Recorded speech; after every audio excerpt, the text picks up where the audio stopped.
and minimize how much work you're doing, or at least you will try and get more. If you have a fixed work, like I'm gonna do 100 calls no matter what, I'm gonna do 100 minutes of content no matter what do you think happens? You think, man, it'd be really nice if I got higher pickup rates. So then you start looking at your time and saying, you know, people pick up more in the afternoons for my market, or they pick up really hot between 5 and 7 a.m. in this particular market, whatever, assuming you follow the law, whatever. You start getting better.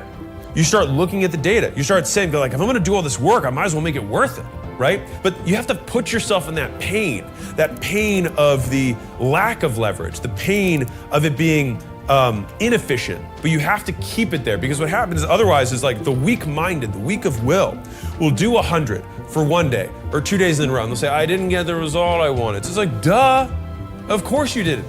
You didn't do nearly enough. And so this is why I think people stay small. They get obsessed with the margin. They get obsessed with the relative returns. They get obsessed with the optimization. But sometimes you just have to do a violent, unreasonable amount of work for an extended period of time, because part of volume is the consistency associated with it. We couldn't make 2,000 ads in a day. We had to make 25 or 50 ads, and we had to do it every single day for hundreds of days in a row to get to the point where we could make 2,000, right? And that was before we started. We ended up, what, with 3,000? 2,800. We made 2,800 ads. But we're like, man, I can't scale my ads past a certain point. You don't have enough. We spent 500,000 a day, per day, at the end of the launch, the last few days. And you can only get to that level of scale with an equal amount of scale in terms of the inputs. This is probably my favorite volume story that I have, because it was so real for me. I paid somebody who was way bigger than me at the time in terms of like content and all that stuff early on in my career. And I was like, hey, what should I do? And he was like, dude, he's like, he said, pull up your LinkedIn. And I was like, okay. He said, pull up my LinkedIn.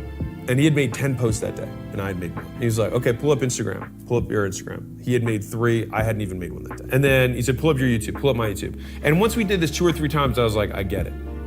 I just need to do way more. He's like, yeah, dude, like way more. And so we as humans often think, I need to do twice as much. I need to do 3 times as much. We can't fathom what it would mean to do 100 times as much, or 1,000 times as much. But if you want to beat every fucking human being in the arena to the battle of the death, wouldn't you want to leave no doubt? Wouldn't you want to make fucking sure that you were going to win? Because here's the thing, if you see someone ahead of you, a lot of people get triggered by this. They see someone ahead